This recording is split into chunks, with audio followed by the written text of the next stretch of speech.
Welcome back to the program. Today we're joined by Max Blumenthal, the editor-in-chief at the Grayzone. So, well, Max, you've covered plenty of U.S. interventions and regime change operations quite extensively, and you especially had a close focus on Venezuela for many years. You even interviewed the president himself. Yeah. From your perspective, do you see a credible indication about the US preparing for actual military action or some proxy style intervention in Venezuela? Because sometimes one gets the impression from Trump that he brings forth a problem which wasn't there, and then, he wants some concessions, to make it go away. Or do you think this is a genuine plan to invade or at least topple the government? I'm looking right now at a New York Times article that just came out. Trump weighs options for attack on Venezuela. So obviously it's something that's being seriously considered because every other option has run out and failed for the U.S. regime that has sought to topple the government of Venezuela since it changed its constitution and began nationalizing resources under the presidency of Hugo Chavez, who was elected in 1998. The first coup was in 2002. And so we're witnessing a rapid buildup on the basis of a completely phony narco-terror designation of U.S. forces, which are not enough to invade and take over Venezuela, but which are enough to wreak havoc. And the fact that the New York Times is putting forward all these options hypothetically demonstrates that I don't think the Trump administration or its so-called War Department actually knows what their plan is or what they're going to do. And I think it's possible that this could backfire, as so many other operations have inside Venezuela, while doing enormous damage, not just to Venezuela's economy and its people, but to the whole stability of the Western Hemisphere. What are the main objectives, though? As you said, most people or almost all people I've talked to seem to be dismissing the whole idea of narco terrorism, but which isn't an interesting concept. But is this mostly about the oil, lithium? What are the main objectives? Uh, well, I know that Trump in the past has spoken quite fondly about what he would do, about the possibility of seizing the Venezuelan oil assets. But is it simply about natural resources, or are there more to this? I mean, they have a contingency plan, apparently, to seize oil fields as well as airfields in Venezuela after disabling military bases and then capturing and or killing Maduro through some kind of special forces operation or decapitation strikes. It's insane. It's absolutely insane. And they mean it. At the end of his speech in Quantico, where Pete Hegseth, the DUI hire of the so-called Department of War, called the military leadership fat and gay, and took a very subtle aim at black generals, which helped, I think, prompt the departure of the general who was to have directed this invasion, Halsey, who was the director of Southcom for the entire U.S. military and opposed this bonkers Trump administration plan and left. He, at the end of it, said that the U.S. needs to get back to wars like the first Gulf War. And a lot of people missed this, but Pete Hegseth put forward the first war on Iraq as a clean demonstration of American power with thousands of Iraqi troops surrendering that needed to be repeated. We've also heard Lindsey Graham refer to Grenada, the phony war that the U.S. staged in the Caribbean against a socialist government to basically remove a socialist government and give Reagan a political win. And Panama, the Panama deception, in which the U.S. labeled a former CIA asset, Manuel Noriega, who had gotten a little too big for his britches and was opposing U.S. intervention in Central America. They labeled him a narco lord, captured him, and meanwhile bombarded the country, leaving hundreds of civilians dead, destroying a neighborhood, a mostly Afro-Panamanian neighborhood in Panama City called El Chorrillo, displacing its residents and putting them in barbed wire internment camps, and then installing one of the most corrupt governments in history, and which had about a 2% approval rating, and turning Panama into a money laundering hub. These are the models for what the U.S. aims to do in Venezuela. The objective is to steal Venezuela's resources and rake in contracts, which will be distributed among Trump's business cronies. The Trump administration is a white-collar crime cartel, which is aiming to fulfill the wildest fantasies of the ghost of Dick Cheney, from Venezuela to Greenland to Central Asia. And we have uncovered details of these plans going back to 2019 at the Grayzone from close Trump associates who were interviewed by the FBI. We have the FBI interviews as part of Operation Gideon, the mercenary invasion of Venezuela, which was led by this former Green Beret, Jordan Goudreau, which failed catastrophically. It was all blamed on Goudreau. He now faces federal arms trafficking charges. But the fact is, Goudreau appears to have been recruited for this by one of Trump's top security associates, Keith Schiller, who was Trump's bodyguard, handled security for Trump events, had an arms export license, is now lobbying for Pakistan, has been with his new company GreenMet in Greenland looking for rare earth minerals. And he had formed a company called Global Governments to get an invasion going or benefit from a regime change operation in Venezuela in order to rake in contracts for Trump cronies. That was the entire point of it. That's what Jordan Goudreau told me. That's what's clear from all the FBI interviews that we've seen. We're going to be coming out with a long investigation about this, and this will lay down the basis for what Trump is planning to do in Venezuela. But there's another motive there, and it's ideological. It's the motive of the figure who is taking ownership of this operation, Marco Rubio, who heads what I call the Gusano Industrial Complex, which is the nexus of the right-wing, anti-communist, so-called dissident communities of Latin America in South Florida who yearn to topple the governments of Venezuela, Cuba, and Nicaragua, and also off any left-wing leadership that might be in their way, from Lula da Silva to Gustavo Petro in Colombia.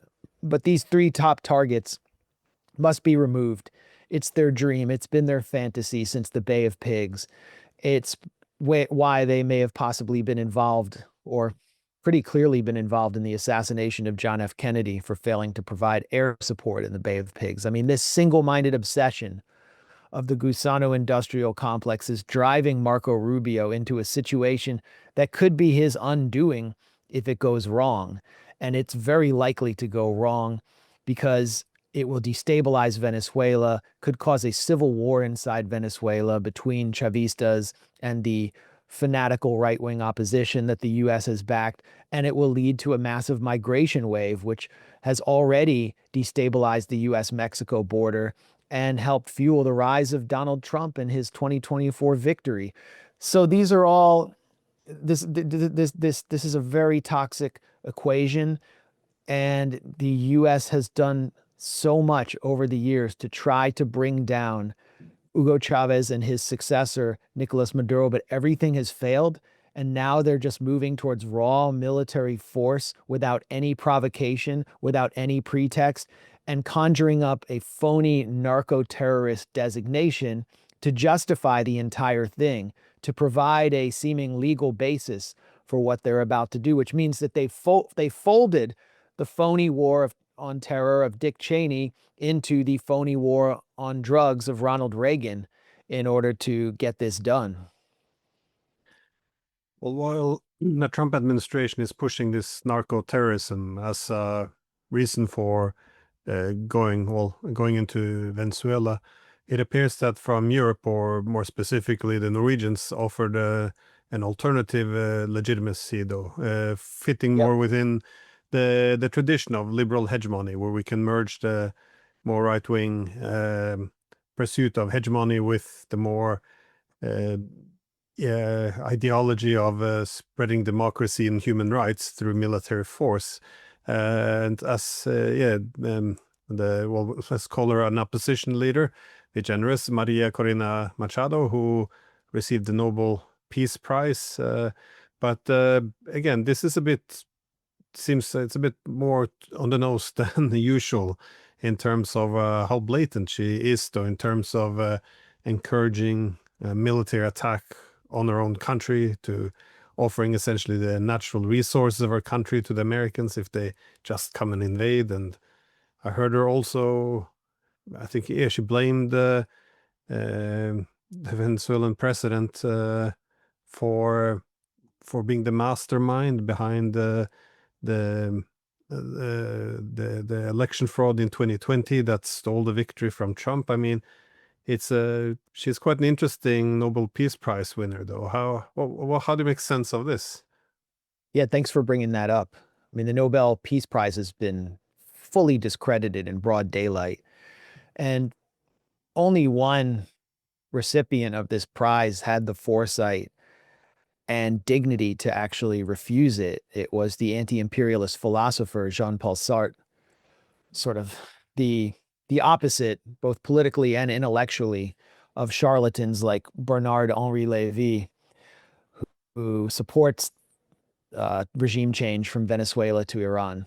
Maria Corina Machado represents the nadir, the absolute decline of the credibility of the transatlantic class, which has supported the Gaza genocide, never put up any opposition to it, never even thought to support the nomination of first responders in the Gaza Strip or journalists in the Gaza Strip. They instead gave it to someone who was already at the forefront of a regime change war, of triggering a regime change war. In fact, it was Maria Corina Machado and her team which inspired the Trump administration to issue the narco-terrorist designation starting in January of this year, and to actually twist intelligence and fire U.S. intelligence officials who concluded that Nicolas Maduro had no connection to a Venezuelan gang, Tren de Aragua, which Trump had accused of invading the United States. So Maria Corina Machado is the most radical figure of the US-backed Venezuelan opposition. She's more radical than the Juan Guaido faction. I was in Venezuela in 2019 when the Juan Guaido faction was preparing for a military coup. And I saw what they did in the streets of Venezuela, where they were attempting first a humanitarian intervention with USAID, ramming trucks through the Colombian border in order to compromise Venezuela's sovereignty, embarrass the government of Maduro, and to create the spectacle of Hamas, to create the sense in the international media that there was this hunger crisis caused by socialism. But Maria Corina Machado, on that same day, I witnessed her in Caracas attempt to lead goon squads and fellow upper class, mostly light-skinned Venezuelans to take over an airbase in Caracas called La Carlota, which went nowhere. They were screaming through the fences, trying to convince soldiers to come to their side. Nothing happened. And they eventually all went to lunch in the nearby neighborhood. They all had Italian food in the nearby neighborhood. So it failed. But on that same day, she and her colleagues in the most radical wing of the opposition issued a call for the United States to conduct a Libya-style military intervention in Venezuela. This followed her call for Israel and Benjamin Netanyahu to attack Venezuela and remove Maduro, following a formal partnership agreement she signed with Netanyahu and his Likud party.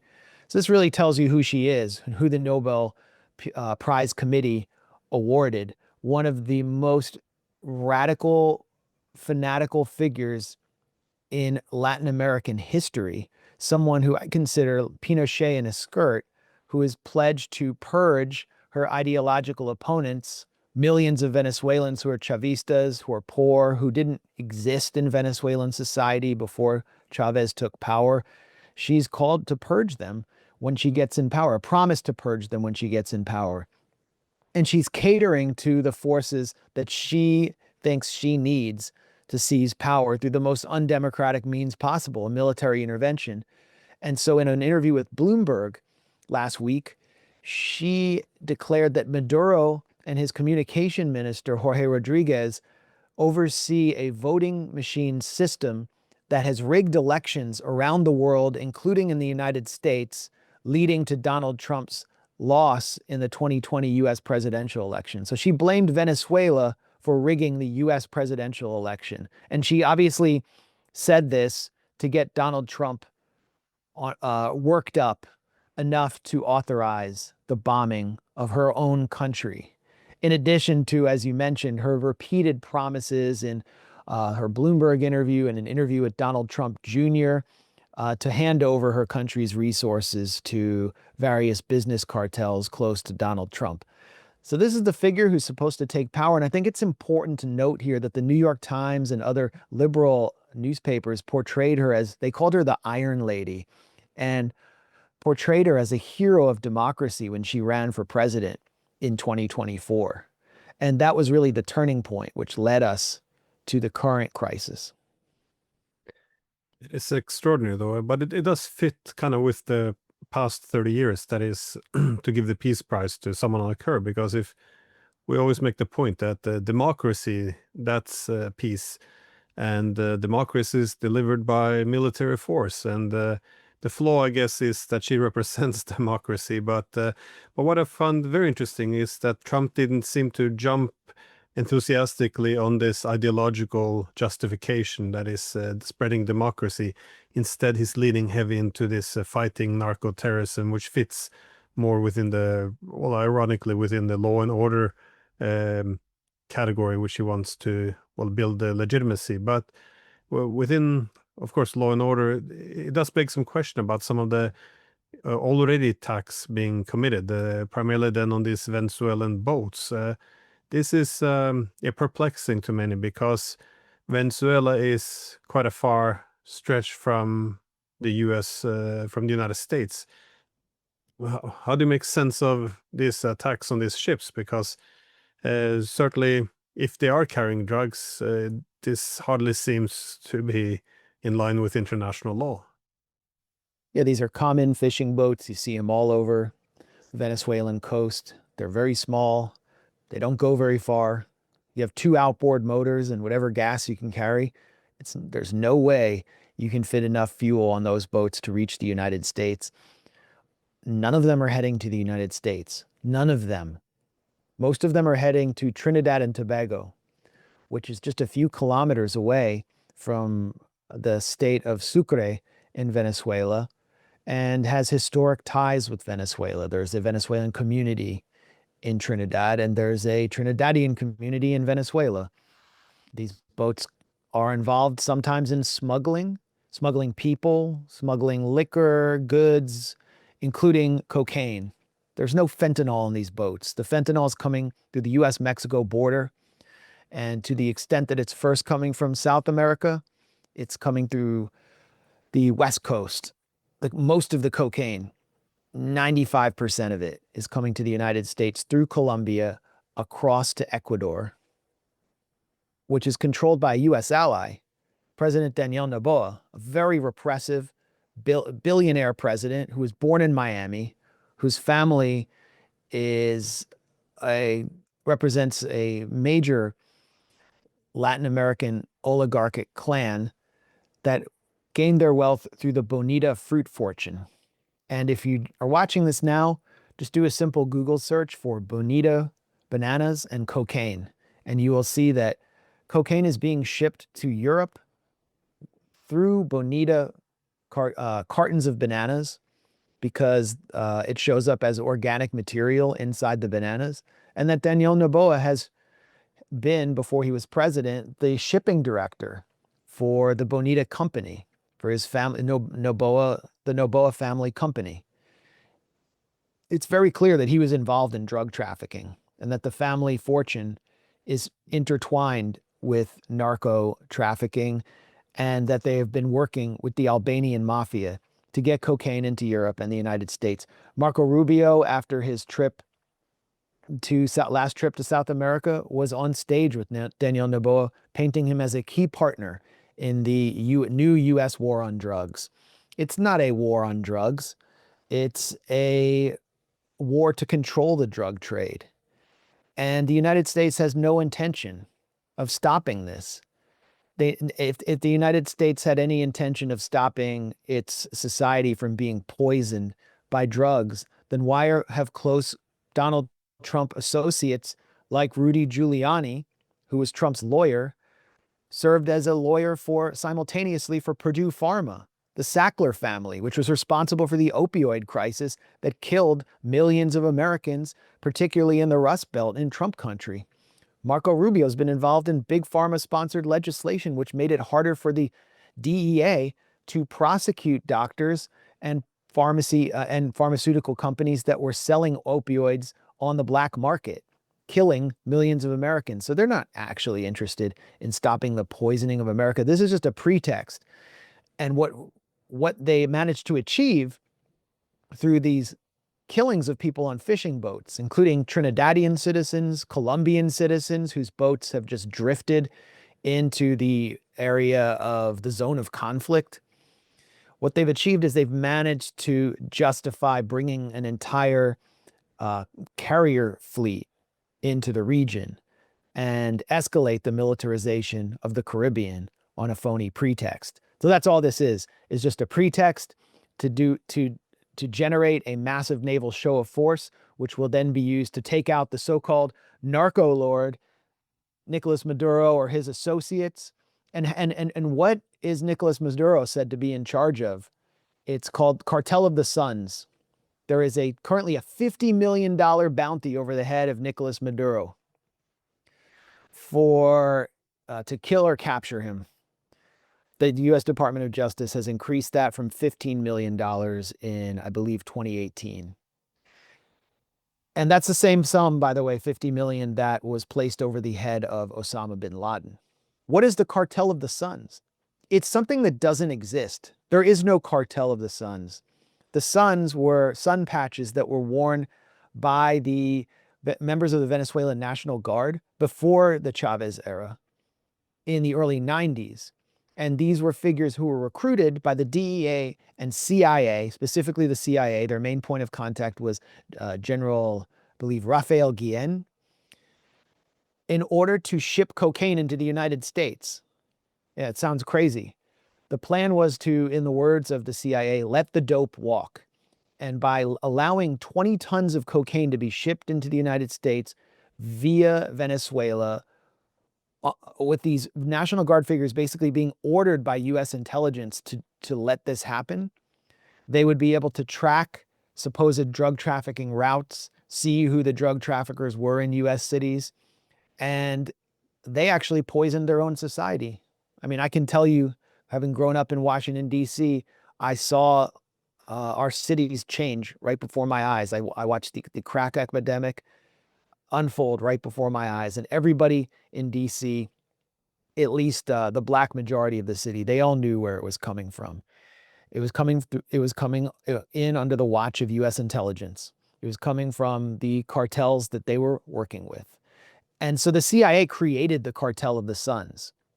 And then the Cartel of the Suns gradually disappeared, and they just revived it in order to justify what could be the targeting of the Venezuelan government, simply because they're socialists who are sitting on top of the world's largest oil reserves, and they're not U.S. stooges like Daniel Noboa.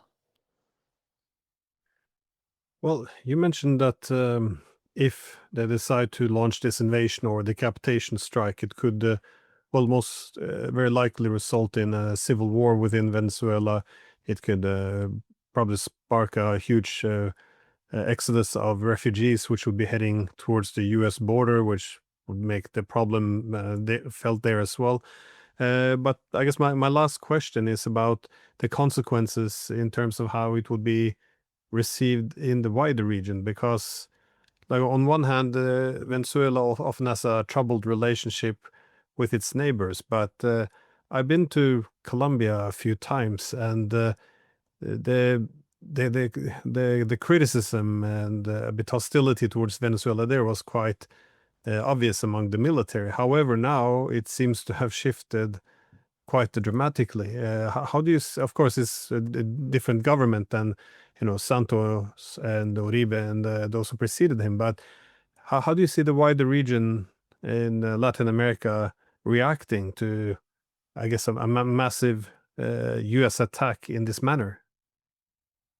Well, if you're talking about Colombia, it's important to understand how Colombian society has suffered because of the U.S. assault on Venezuela. The sanctions, the unilateral sanctions that the U.S. has imposed on Venezuela were responsible for the migration waves, and they passed through Colombia. And Colombia, which is already a poor country that has experienced its own traumatic history with civil war and the drug war, had to absorb hundreds of thousands of migrants. And this put enormous pressure on them. So do they want to have their border destabilized again by a full-scale Libya-style U.S. operation? I don't think so. So this transcends left and right. In Colombia, however, there is the Uribista faction of Jose Uribe and his associates, the kind of political wizard J.J. Rendon, Ivan Duque, the last president who was the main partner for the Trump administration in assisting the assault on Venezuela, that will cooperate with anything the U.S. wants to do.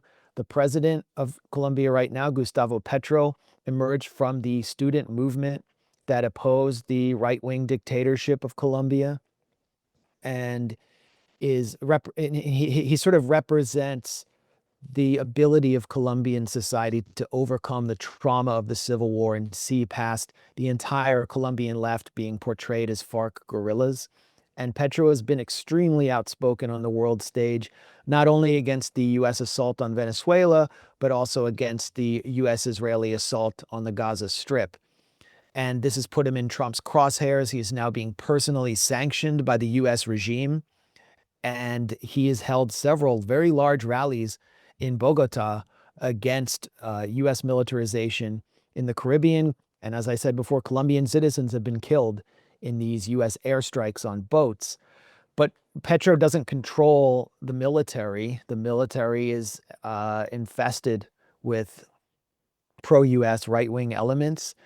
And so, I mean, he technically controls it, but he may not ideologically control it the same way that Maduro does in Venezuela with his military.